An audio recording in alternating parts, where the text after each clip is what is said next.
ya que son 125 casos por millón de habitantes. Más en mujeres que en varones.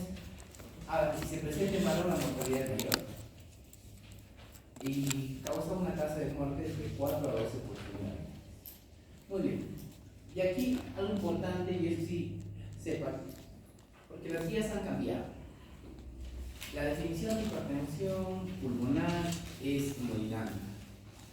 Muy bien. Entonces, al ser hemodinámica, tenemos que hablar de valores hemodinámicos. Entonces, se considera que la presión arterial media, o sea que la hipertensión pulmonar es presión arterial media de la arteria pulmonar mayor de 20 milímetros de mercurio. Esto es importante porque en las guías, en las definiciones previas, probablemente en los libros que ustedes lean, van a encontrar que es 25 y ha cambiado, es 20. Muy bien. Entonces, esto gracias a algunos estudios que se hicieron en Europa, los cuales han demostrado que esta definición de hipertensión pulmonar define como hipertensión pulmonar más de 20 milímetros de mercurio a la presión media de la pulmón. Esta a su vez tiene algunos subtipos, precapilares, postcapilares con ejercicio, pero vamos a ver. Otra cosa importante, jóvenes, recuerden que la presión pulmonar se mide con resistencias, la hipertensión pulmonar. Y el punto de corte son 2 unidades. ¿Qué unidades? Unidades. ¿De acuerdo? No es en dinas, no es en otro tipo de resistencia, sino las unidades se llaman unidades. El punto de corte es 2. Antes eran 3, ahora se ha bajado un poco a 2. Y vamos a ver nosotros que, por ejemplo, para definir hipertensión pulmonar, cuando ustedes tengan un reporte de un cateterismo cardíaco, les va a salir la presión de la pulmonar, le va a salir la resistencia y le va a salir la presión cuña. La presión cuña, que no es más que la presión de enclavamiento de la presión de capilar pulmonar, que el punto de corte es 15. A ver, por aquí alguien de ustedes ya no lleva neuma, ¿no? Pero la presión cuña no es más que la diferencia entre un edema agudo de pulmón cardíaco y no cardíaco, si ustedes lo ven desde el punto de vista fisiopatológico. Si es más de 15 es cardíaco, si es menos de 15 es no cardíaco. Por ejemplo, el distrés, rotando por UCI o rotada por UCI, van a haber bastantes distrés respiratorio agudo, la presión cuña es menos de 15. Cuando es un edema agudo del pulmón, la presión cuña va a ser más de 15, es el punto de corte. No se olviden, estos valores siempre van a ser importantes. Muy bien. Entonces, la presión pulmonar, hipertensión pulmonar va a ser punto de corte más de 20. Si es precapilar, es decir, si es más respiratorio, la cuña va a ser menos de 15. Si es postcapilar, es decir, si es cardíaco, la cuña va a ser más de 15. Y la resistencia pulmonar va a ser más de 2 unidades. Es importante, ¿por qué? Porque esta diapositiva fue el tipo del 2015. Como yo soy un flojo, solamente cambié el valor. Decía acá 25 y aquí decía 3. ¿Por qué? Porque han cambiado valores. Antes parecía que teníamos hipertensión pulmonar, resistencia más de 3 y presión más de 25. Pero ahora la presión es menos de 20, más de 20, perdón, y el otro es 2. Es importante, ¿por qué? Porque esto les va a servir a ustedes porque el habitante de altura hace hipertensión pulmonar.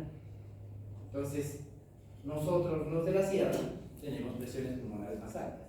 Entonces, eso lo va a hacer posteriormente cuando ustedes quieran hacer investigación acerca de, así como el AGA, la parte de recuerden, ¿no? Que por ahí el AGA en altura es tanto, la saturación en altura es tanto, que el doctor Pepito ha hecho trabajo, que la saturación fue tanto, la presión tanto.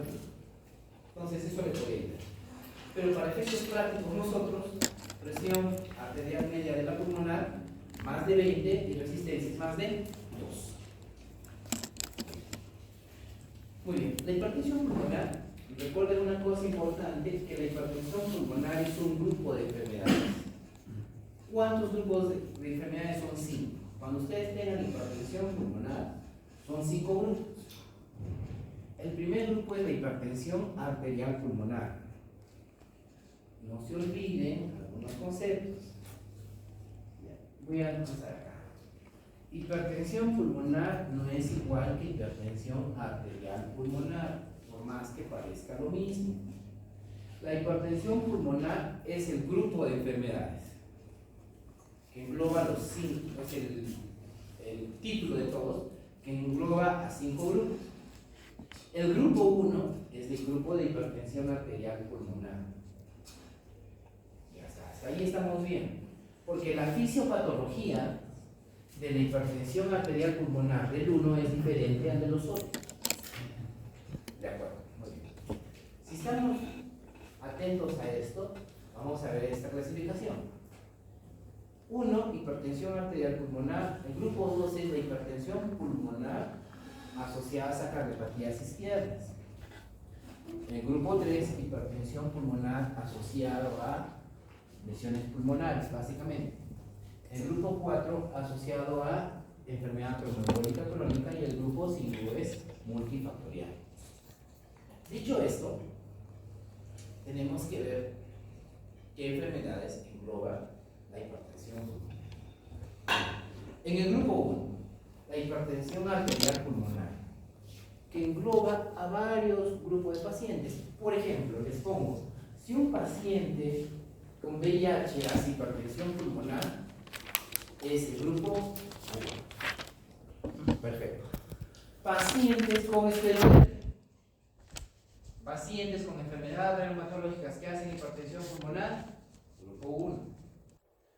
Pacientes que reciben algunas toxinas o reciben algunas drogas que generan hipertensión pulmonar, grupo 1. Hipertensión pulmonar secundaria, enfermedades congénitas. Por ejemplo, si yo tengo un paciente con una cardiopatía congénita de larga edad y que nunca se trató y luego hice hipertensión pulmonar, está en el grupo 1.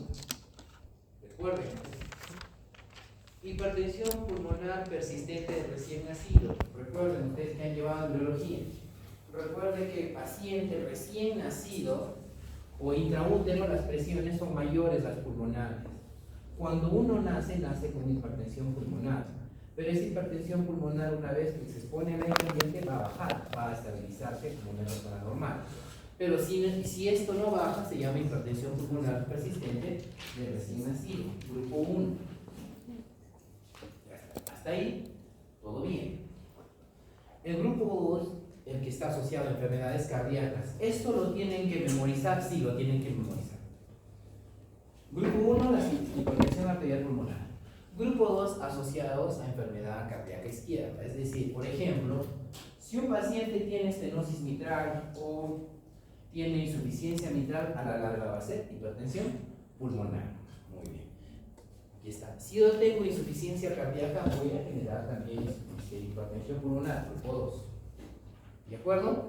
Ya está. Hasta ahí quiero que se recuerde.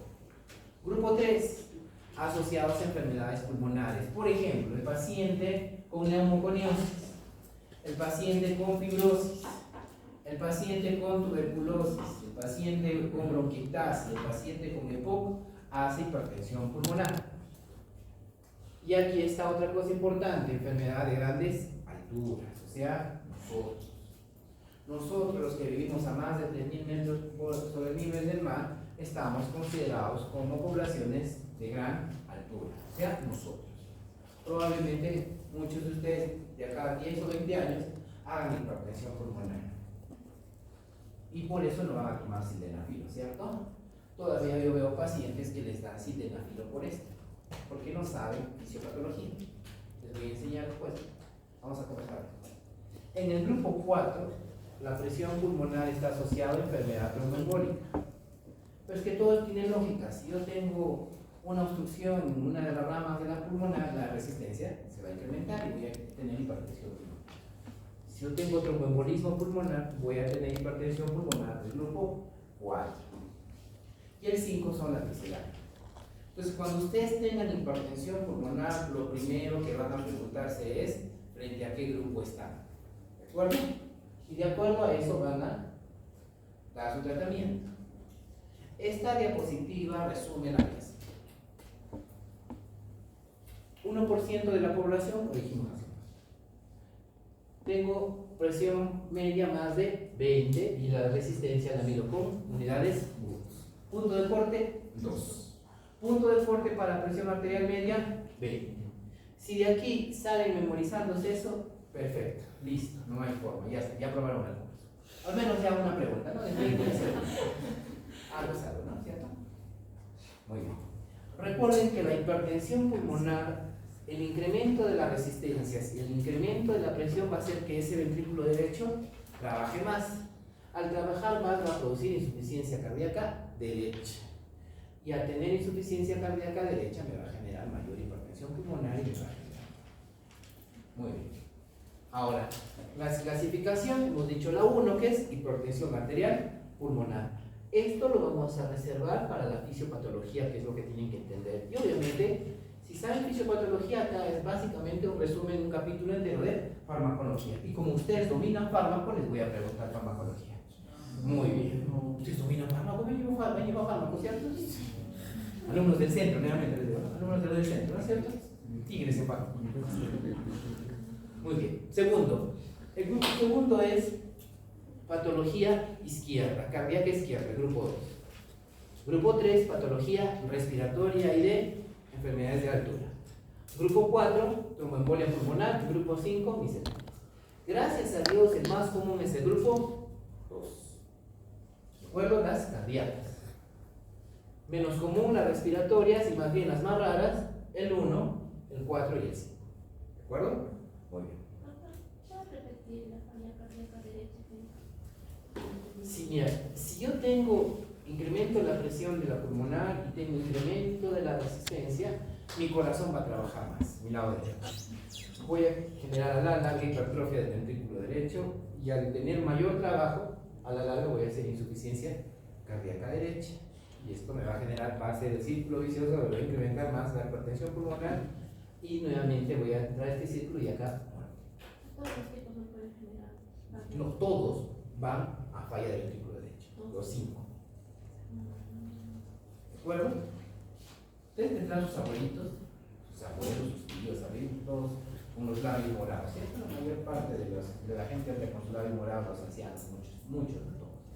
Es porque hacen hipertensión pulmonar. Ya, y eso usualmente tengan. Ya, no nos vamos a. Me voy a. Del 1 al 5, más común el 2, seguido por el 3, y los raros el 1 y el 4. Muy bien. Hasta ahí estamos de acuerdo, no se aburran. Hablemos del grupo 1. En el grupo 1 están las idiopáticas, las hereditarias, las secundarias a drogas y toxinas. Por ejemplo, si yo tengo algún quimioterápico, algunos quimioterápicos me generan un efecto adverso, fibrosis pulmonar e hipertensión pulmonar. Enfermedades del tejido conectivo. Recuerden, todo paciente con esclerodermia a la larga hace hipertensión pulmonar. Entonces, de ahí vale que si yo tengo un paciente con esclerosis sistémica o esclerodermia, tiene que tener un ecocardio para descartar hipertensión pulmonar. Pacientes con VIH hacen hipertensión pulmonar. Enfermedades congénitas hacen hipertensión pulmonar. Muy bien, grupo 1. Todos estos al final, los cortocircuitos, estos, o los síndromes de Eisenmenger. ¿Recuerdan qué es el síndrome de Eisenmenger? ¿Cuál es? ¿Alguien ha escuchado del síndrome de Eisenmenger? Ya. El síndrome de Eisenmenger, normalmente los cortocircuitos, es decir, cuando la sangre se mezcla, cuando hay una comunicación interventricular o interauricular, el flujo es de izquierda a derecha, porque las presiones izquierdas son mayores a la derecha.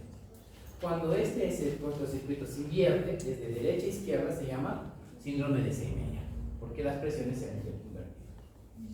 Obviamente, siempre las izquierdas ganan a las derechas, porque la presión de la aorta va a ser mucho mayor a la pulmonar, pero cuando esto se incrementa, hay hipertensión pulmonar, este flujo se invierte, se llama Eisenmenger. Muy bien. De los fármacos que condicionan hipertensión pulmonar, muchos fármacos asociados a la captación de serotonina baja en volumen. Otra cosa importante es posibles y probables la anfetamina, la cocaína, algunos quimioterápicos. Este fármaco,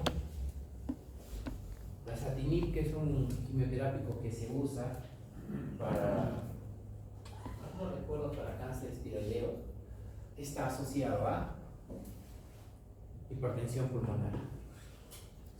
Las metanfetaminas, que es una droga actual, genera hipertensión pulmonar. Y hay otros fármacos que no se usan mucho, pero las metanfetaminas son las que están más relacionadas. ¿De acuerdo? Muy bien. Entonces, esto funciona así. Yo tengo un incremento de la fuerza de contracción de la arteria pulmonar, tengo disfunción endotelial, tengo remodelación de las células, proliferación del músculo liso, proliferación de células endoteliales y esto va a formar, hay una tendencia a formar trombos.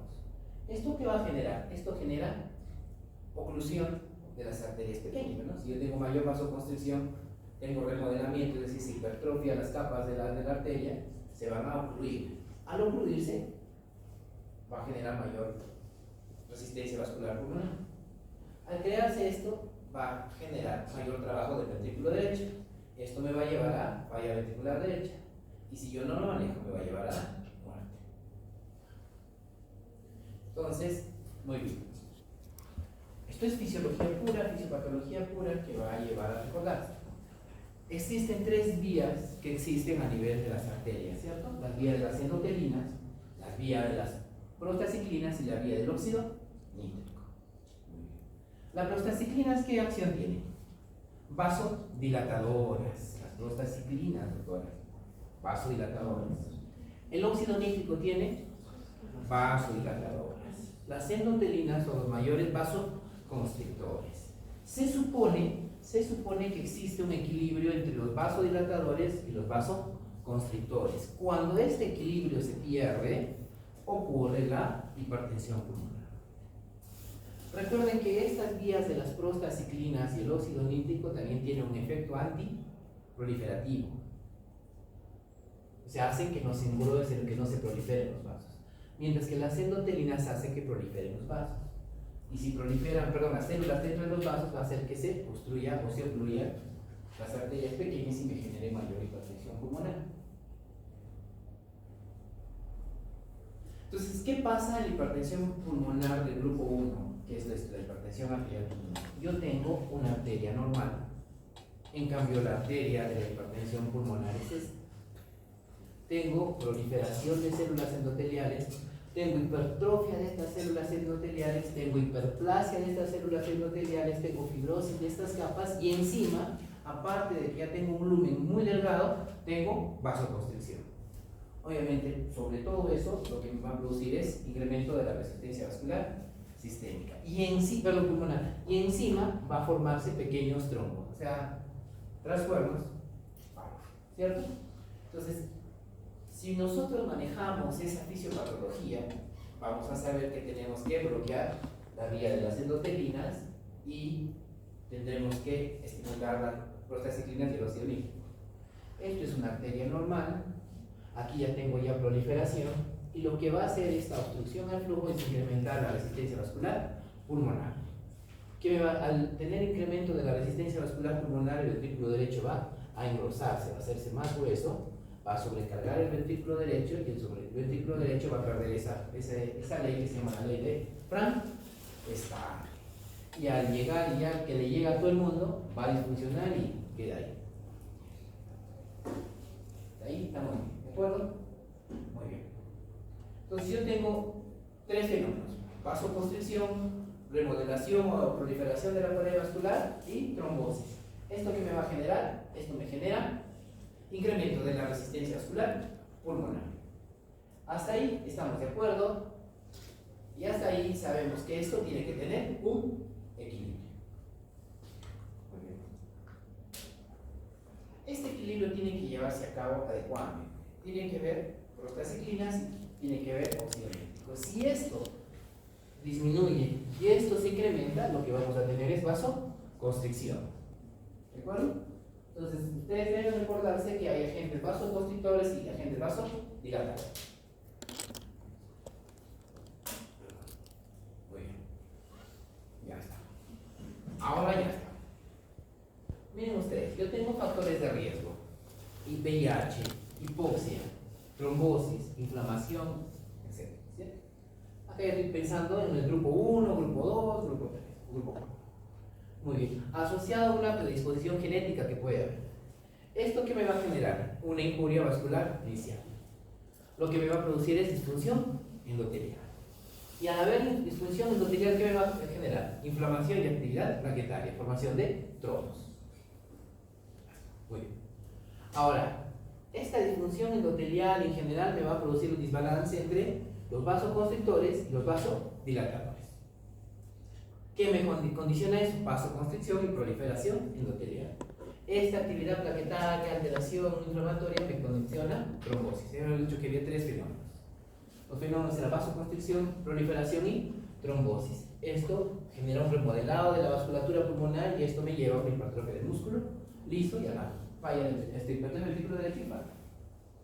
Muy bien. Dicho esto, no se pierdan, porque les voy a preguntar fármaco. Despiértense. Ahora viene lo bueno. Entonces tengo tres vías. Vías del óxido nítrico, vía de las prostaciclinas y vía de las endotelinas.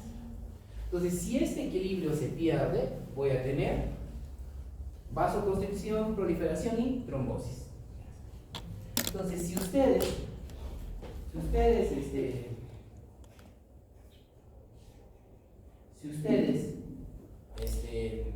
modifican estas vías, pueden mejorar el tratamiento de la hipertensión pulmonar. Muy bien.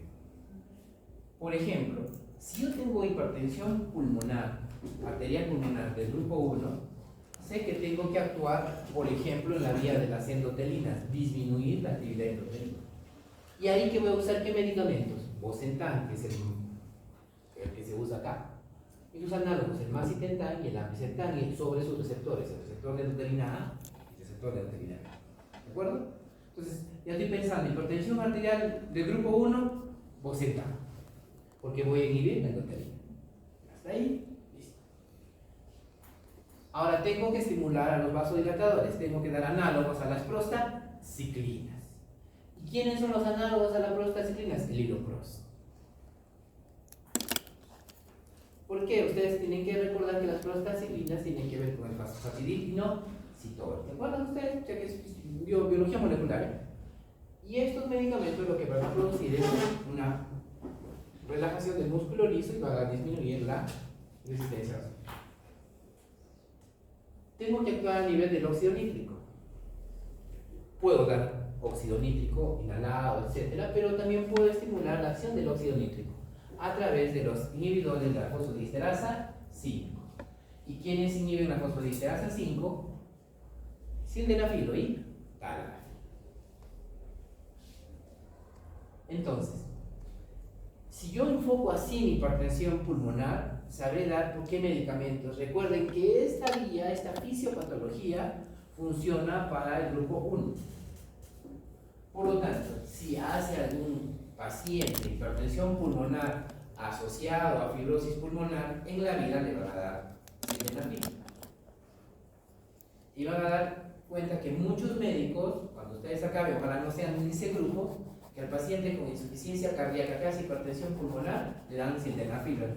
El hombre no puede ni respirar, pero está con una erección de 1000 demonios. Porque recuerden que el efecto no adverso secundario del sildenafilo es mejora en la función eréctil. Entonces no va a mejorar su hipertensión pulmonar, pero sí va a mejorar en otras cosas. Entonces, recuerden que esta estrategia terapéutica es básicamente dirigida a la hipertensión pulmonar del grupo 1. Ustedes nada ganarían si le dan un sildenafilo a un paciente con hipertensión pulmonar por trombosis. Si yo hago una embolia pulmonar, me va a quedar hipertensión pulmonar, pero no voy a actuar. Muy bien, recuerden, esas son las tres vías para la hipertensión del grupo. En el grupo 2 es la hipertensión pulmonar asociada a falla cardíaca izquierda. Puede ser una valvulopatía, puede ser insuficiencia cardíaca. Hasta ahí. ¿Cuál es la causa más frecuente de hipertensión pulmonar? El grupo 2, cardiopatías izquierdas. ¿De acuerdo? No duerman, que aquí alguien se duerme, ya no despierta. Muy bien. No solamente es valvulopatía, sino insuficiencia cardíaca con fracción de eyección disminuida o fracción de eyección preservada.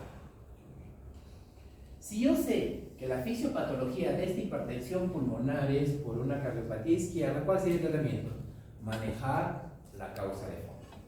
Ah, no le voy a dar Bosentan, no le voy a dar Hilopros, no le voy a dar sildenafil, no le voy a dar óxido nítrico. A este lo que le voy a dar es manejar la causa de fondo. ¿De acuerdo? Está demostrado que no funcionan las otras cosas. Por aquí algunos reportes que podría mejorar la congestión pulmonar, disminuir el PRO-BNP, pero más nada. Muy bien. A los que les gusta la evidencia, mejoraba la clase funcional, pero así no hacía. Muy bien. Grupo 3. El grupo 3, enfermedades pulmonares o grandes animales. O sea, nosotros. Esta es la hipertensión pulmonar típica del minero. El minero que ha trabajado en socavón, que ha hecho fibrosis pulmonar, que ha hecho neumoconiosis, este paciente hace hipertensión pulmonar, o el paciente asmático, o el paciente con secuelas de tuberculosis, que hace hipertensión pulmonar. O el típico paciente que viene de Cerro de Pasco. Tenemos muchos pacientes de Pasco que vienen por hidrobulia, por hipertensión pulmonar propia de altura. Este es el grupo 3. Ahí están las estrellitas de los tres que hemos hecho. Pacientes que tienen hipertensión pulmonar por el POC, tuberculosis o fibrosis pulmonar. Eso es así. Si el paciente con fibrosis pulmonar les hace hipertensión pulmonar, su pronóstico es malo. Si el paciente, por ejemplo, que ya tiene un EPOC avanzado, les hace hipertensión pulmonar, su sobrevida va a disminuir. Actualmente no hay tratamiento para hipertensión pulmonar del grupo 3. ¿Cuál es el tratamiento de base? Manejar la causa de enfermedad que lo trae. Muy bien. 4. Ya falta poquito, faltan 10 minutos.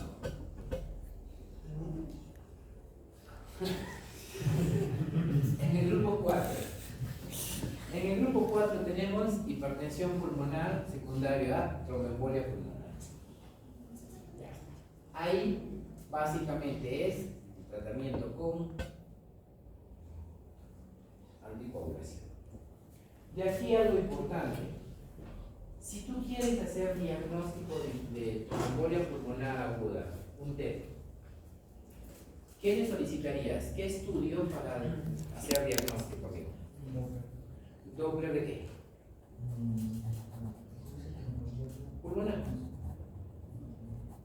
Imagínate acá, la bolita de este amigo lo operaron de la cadera y está operada la cadera y súbitamente hace disnea, hace desaturación.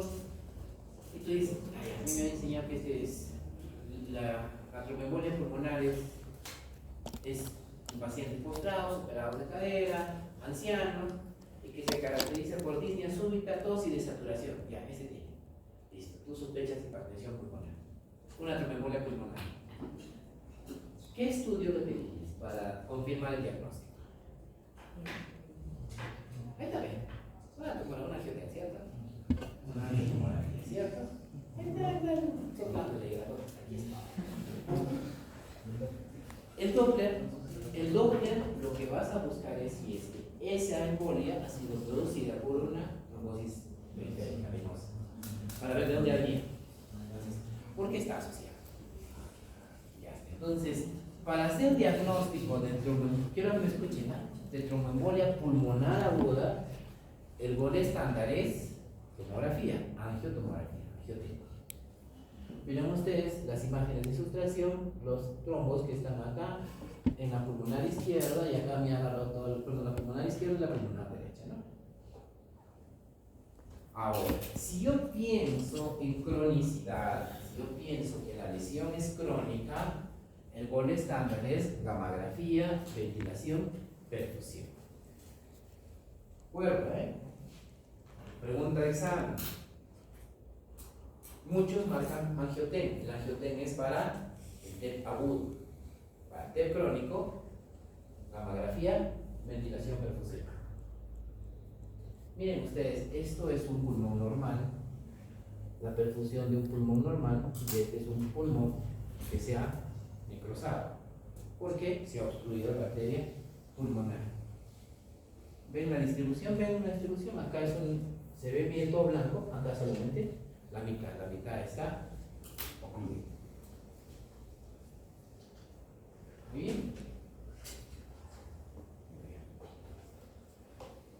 El tratamiento para una tromboembolia, perdón, para hipertensión pulmonar o tromboembolia pulmonar del grupo 4 es anticoagulación.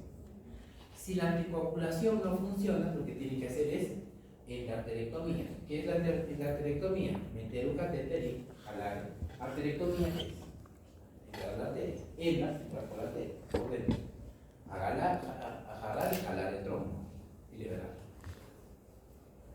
¿De acuerdo? Siempre tiene que ser con anticoagulación oral. Muy bien. ¿Qué anticoagulante debería dar en forma crónica, doctora?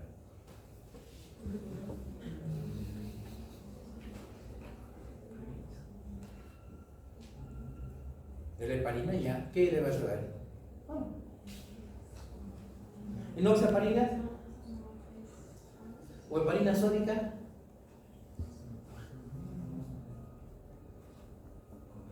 ¿Tú qué opinas? ¿De darle heparina sódica o enoxaparina? ¿Yo? Tú al final va a ser de base este. Tú al final va a ser de base. Enoxaparina ya. Pero recuerda que el tratamiento para la tromboembolia pulmonar crónica es mínimo 6 meses. Escucha, pincharlo todos los días durante los 6 meses te va a hacer acordar a toda tu familia todos los días, porque le vas a pinchar todo. Pero si le da heparina sódica, ¿no aumentaría su caso de hipertensión arterial? No, la heparina sódica no. Ya, le voy a dar por vía oral, ya, te doy un soplo. Ya. Para lo agudo ya la sé, cualquiera, no me voy a complicar. ¿Heparina de bajo peso o heparina sódica? ¿Qué anticoagulante oral conoces? Ya está, muy bien. Sé que lo sabes. ¿Qué anticoagulante conoces de otra? Oral. Muy bien, Antonio, tú. Warfarina, muy bien. Entonces, puedo usar warfarina, ¿cierto? Muy bien. ¿Y con qué monitorizo la warfarina? Con tiempo de protrombina, ¿cierto? ¿Y el tiempo de protrombina cuánto es, doctor? Muchachos. Son del centro, ¿no? Voy a ver sus insignias hoy, creo que se han infiltrado de estos sitios acá. ¿Usted, doctora? El INR, el tiempo de protrombina es 15, ¿cierto? Más o menos 12, 14, más o menos 2. Pero para monitorizar la anticoagulación con warfarina tiene que usar el INR, ¿cierto? ¿Qué es el INR, Odiseo? Es un índice del índice de coagulación entre el otro, ¿cómo se llamaba? ¿Ya qué significa INR? Porque todos los días ustedes el INR, Índice. Consejo de patas para todos, no lean guías todavía. No lean guías, y no lean en inglés, porque si ni en español entienden, peor van a entender en inglés. El INR es razón internacional normalizada, ¿cierto? Que tiene que ver con el tiempo de protrombina del que yo tengo y un tiempo de protrombina estándar, siempre elevado a la IC y todo, ¿no? Que es 1 y todo, ¿cierto? Es para decir, por ejemplo, que el INR aquí en Huancayo City va a ser igual al INR en Londres. O sea, ¿por qué? Porque ya está normalizado, está estandarizado. Normalmente el INR de ustedes es 1. Pero cuando yo deseo anticoagular, tengo que llevarlo a 2.5 a 3. ¿De acuerdo? Bien. Muy bien, entonces dicen siempre anticoagulación oral. Pero, doctor, está pinchándole todos los meses a mi familiar, dándole warfarina. No, a mí me han dicho que hay nuevos fármacos. Entonces, tú has escuchado de los datos, ¿cierto? Antes era de su mancha de ustedes, ese fármaco, pero gracias a Dios que ya no está de su mancha, antes era de su mancha de ustedes. O sea, eran los najos, ¿no? De su mancha de ustedes, ¿no? Su grupo de ustedes, najos. Porque eran los nuevos anticoagulantes orales, ¿no? No es así. Salgo en internet, hay un docente que dice que somos nacos y me hago viral en las redes sociales. Entonces, nuevos anticoagulantes orales, pero como ya no son nuevos, se llaman datos. Anticoagulantes de acción directa. Entonces nuevamente voy a recurrir a sus conocimientos grandes de farmacología y fisiología, que ustedes muy bien saben. Entonces, Linda, ¿quién es Linda? ¿Linda va a venir? No va a venir Linda, no va a venir de mi grupo. Sheila, ¿cómo se llama? Sheila, ¿quién es Sheila? Ya, Sheila, vamos Sheila. Ya vamos Sheila. Sheila, ¿cómo actúan los datos? Cuéntanos.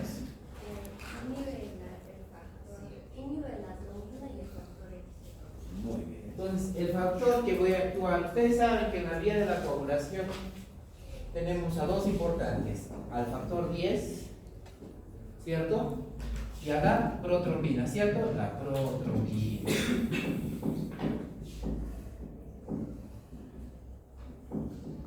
Voy a pedirles en mi siguiente clase, alumno que no sabe vía de la coagulación, sale para repasar ahí afuera. Si no saben vía de coagulación, no, o sea, no hay forma que sepa.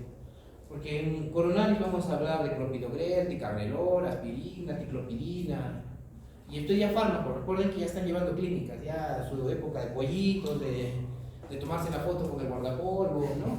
O con su estetoscopio, poniendo su estado, ¿no? Siempre vamos con fuerza, con fe, eso es mentira, ¿cierto? Entonces ya ponen un punche, ¿no? Cuando están estudiando, ponen sus lentes para que digan que están estudiando y su mamá les ventaja, ¿cierto?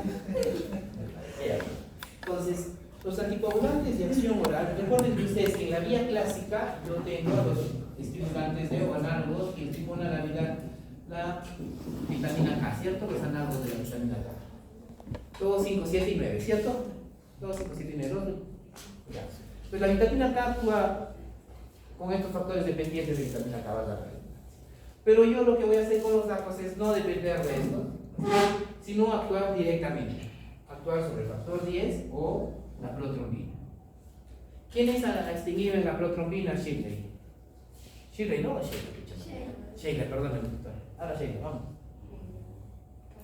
El rivaroxaban, muy bien, sé que estás pensando. El 10 es rivaroxaban, apixaban y edoxaban.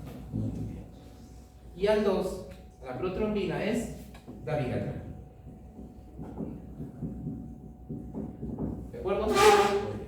Entonces, yo tendré que dar anticoagulación oral con warfarina o tendré que darlo con los nuevos anticoagulantes orales o los datos. El tiempo va a ser mínimo 6 meses. Para la clase de fibrilación auricular todos tienen que saber anticoagulación, ¿no? Porque ¿cómo voy a hablar de Chas-Bars, de Hazlet si no saben anticoagulación? Ya no hay forma, ¿no?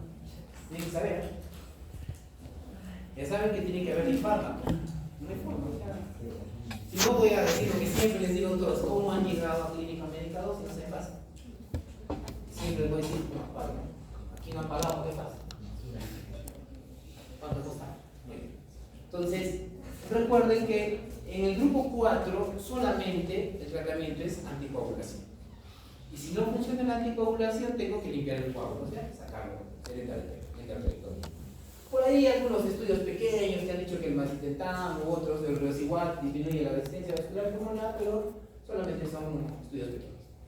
Para efectos de nosotros, anticoagulación o endarterectomía. En el grupo 5 son las misceláneas y no nos vamos. Muy bien, para diagnosticar hipertensión pulmonar tienen que tener alta sospecha. Para diagnosticar hipertensión pulmonar tienen que haber venido a clase, ¿cierto? Y acá ustedes van a querer diagnosticar hipertensión pulmonar todo el mundo. Recuerden que hipertensión pulmonar es diferente a hipertensión arterial. ¿Me entienden? Ahora, la hipertensión pulmonar es el grupo de enfermedades que incluye a la hipertensión arterial pulmonar, que es el grupo 1. Y en el grupo 1 está la fisiopatología de las 3 vías. Las otras son secundarias A. ¿Está ahí? ¿Así lo hemos aprendido? Perfecto. Muy bien.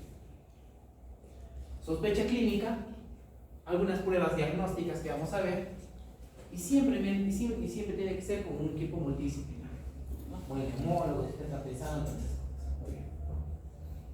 Usualmente, si un paciente es típicamente la hipertensión pulmonar, tiene que pensar, ¿no? Por ejemplo, disnea en el contexto de algún tipo de enfermedad. Por ejemplo, si yo tengo un paciente con esclerosis sistémica o esclerodermia, una enfermedad reumatológica, y viene con disnea, entonces está pensando, Los reumatológicos hacen hipertensión pulmonar asociada a disney, está desaturando, está haciendo hipertensión pulmonar. Paciente con VIH, a lo mejor está haciendo una infección o está haciendo hipertensión pulmonar. O algún oncológico que está pensando en eso.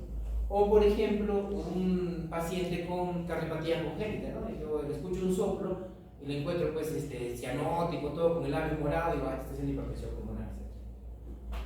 O un paciente que viene de altura, por ejemplo, en nuestro medio, de Huancavelica, de Pasco, viene con cianosis en los labios, paciente que está con disnea, entonces está pensando que puede tener hipertensión. Como ustedes son muy acuciosos, agarran su estetoscopio y escuchan el segundo ruido incrementado, o un soplo pulmonar o un soplo tricuspidio. Entonces, acá debe haber algo. O si le encuentran incompitación yugular y si le encuentran edema en miembros inferiores, recuerden que la insuficiencia cardíaca derecha, el lado derecho, da edemas, da incompitación yugular. Entonces, si usted lo ve medio azul, este pata puede tener hipertensión pulmonar. Y siempre, como les estaba diciendo, buscar pistas sobre la etiología, o sea, tiene que ver contexto. Por ejemplo, el minero que viene con cianosis, ya está pensando, minero es del grupo 3, hipertensión pulmonar. Y obviamente, como ustedes son unos tigres en electrocardiografía, entonces van a decir, si yo tengo hipertensión pulmonar, tengo crecimiento de cavidades cardíacas derechas. Y en el electrocardiograma tendré que buscar hipertrofia ventricular derecha. Aquí lo que si ustedes se dan cuenta, ya vamos a buscar el eje de este corazón está desviado a la derecha. Este es uno y el otro. Segundo, doctor, ¿tiene isquemia? Sí, podría ser, pero miren ustedes, una T negativa asimétrica. Las T negativas simétricas son de isquemia. Las T negativas asimétricas son de sobrecarga. Si son de B1, B2 es ventrículo derecho. Si fuera B5, B6 sería ventrículo izquierdo. No se ve muy bien, pero no se ve la P pulmonar, ¿no? Podría haber una P pulmonar acá. El otro que me va a ayudar es la radiografía. Miren esta convexidad, ¿no? ¿Cierto? Normalmente esto debería ser plano. No se debería ver la pulmonar. Si ustedes ven acá una joroba, eso es la pulmonar, que está sobresaliendo. Es el signo de hipertensión pulmonar. No es el gol estándar, pero es el estudio previo para determinar probabilidad de hipertensión pulmonar. No necesitan ser cardiólogos acá para darse cuenta. En el. Ya no, mucho, este es otro precio, chicos.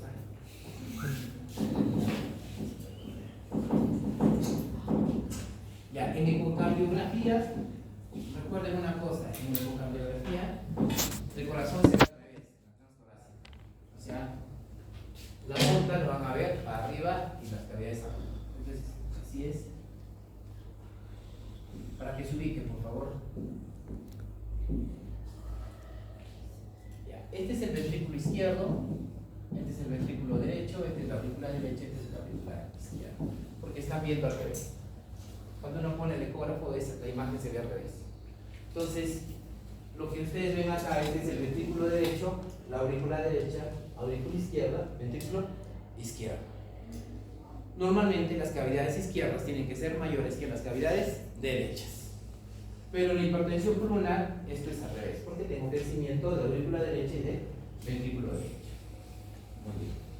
¿Se acuerdan del ciclo cardíaco? Cuando hay llenado y en general cuando termina la sístole, esta válvula se tiene que cerrar. Si no se cierra completamente, lo que me va a producir es una regurgitación y eso se llama insuficiencia. En este caso lo que va a haber es insuficiencia tricuspidia. ¿De acuerdo? Entonces es importante que recuerden. Ya. Este es el ventrículo derecho. Miren, tan grande es el ventrículo derecho que está desplazando al ventrículo izquierdo. Entonces acá también se ve un ventrículo izquierdo mínimo porque el ventrículo derecho le está ganando en presiones. Eso sí, un ecocardiográfico de hipertensión pulmonar. Muy bien. Hay signos Ya, para que creo que se lleve, porque no les va a servir mucho en su vida, pero la hipertensión pulmonar, en la ecocardiografía, los resultados son probabilidad. El gol estándar para diagnóstico de hipertensión pulmonar es el cateterismo cardíaco. Correcto. Pero ¿quién te da probabilidad de que tengas hipertensión pulmonar? El ecocardiograma. Entonces ahí te dicen que es probabilidad media, baja, probabilidad intermedia y probabilidad alta de tener hipertensión pulmonar. Acá dice probabilidad ecocardiográfica de tener hipertensión pulmonar. Baja, intermedia y alta. Mientras más sea la regurgitación, mayor va a ser la velocidad, por lo tanto mayor probabilidad de tener hipertensión pulmonar. ¿De acuerdo? Entonces, ¿cuál es el gol estándar para diagnóstico de hipertensión pulmonar? Cateterismo. Le pongo un catéter de suave.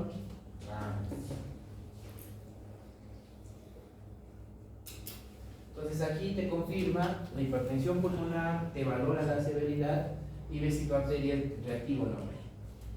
Este es un catéter de Sangam. Lo metes por la subclavio, por la yugular, llegas a la aurícula derecha, pasas a la tricúspide y llegas a la pulmonar. Y ahí te mide las presiones. Si yo meto un catéter a la arteria pulmonar, mido presiones, ¿cierto? Punto de corte en la media, más de 20. Punto de corte de resistencia, más de 2. Y la cuña, menos o más de 15. Muy bien. Solamente para los que les gusta la guía siempre dice: se recomienda cateterismo para confirmar el diagnóstico de hipertensión arterial del grupo 1. ¿En qué pacientes está indicado cateterismo cardíaco derecho en el grupo 1? Porque si no, a todos los mineros yo les pondrías por eso los mineros tendrías que estar poniendo cateterismo ahí. Entonces, a los del grupo 1 básicamente es a que les vas a poner los otros.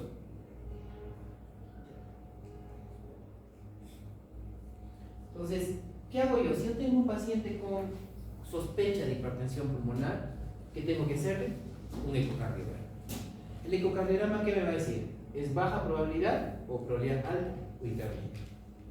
Entonces, según esto, yo voy a ir. Si es alta, y a buscar causa.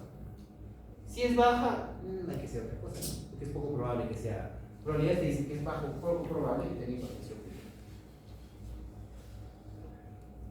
Entonces, según eso, yo voy a decir, me diré por si es un respiratorio, si es cardíaco, si es. Recuerden que la hipertensión pulmonar es una enfermedad grave.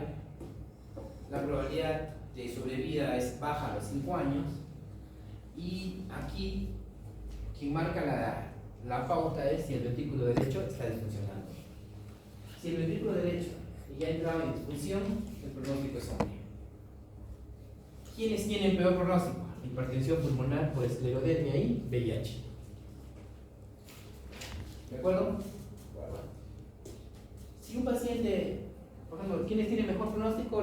Las cardiopatías congénitas, recién nacidos en neonatos.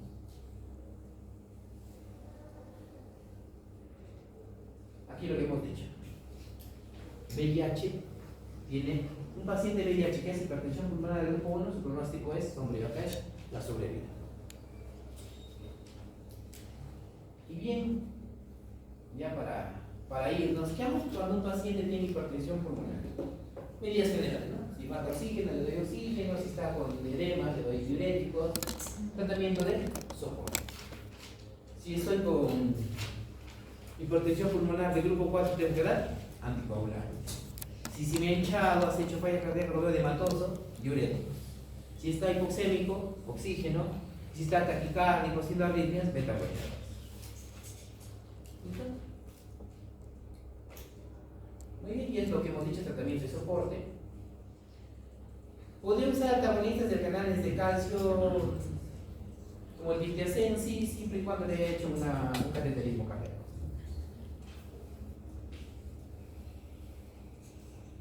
Ya está. Nuevamente hemos vuelto a las primeras diapositivas. En el grupo 1, la fisiopatología es de las 3 vías. En el grupo 1, por si acaso. No vayan a estar dando sildenafilo a la hipertensión pulmonar del grupo 3, por si acaso, muchachos. soy muy porque veo pacientes vienen con sildenafilo, vienen todos chaposos, colorados, hipotérmicos. Recuerden que el sildenafilo condiciona hipotensión.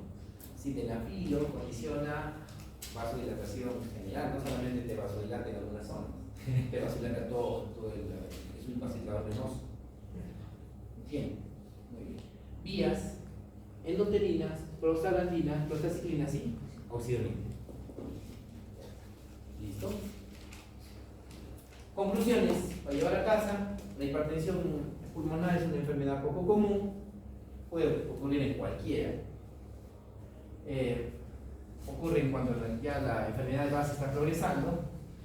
Un examen físico, una historia clínica adecuada, la buena sospecha y la búsqueda de enfermedades que condicionan esto es básico. Y lo otro, clasificación. Si ustedes ponen hipertensión pulmonar, tienen que poner hipertensión pulmonar del grupo 1, del grupo 2, pues es historia clínica. Porque de acuerdo a lo que ustedes hagan diagnóstico, de acuerdo a eso van a dar tratamiento. Si no, van a dar tratamientos innecesarios y van a tener muchos problemas. Dicho esto, jóvenes, muchas gracias. Y hasta ahí llegó mi clase. ¿Ya? Muy bien, chicos, gracias, chicos.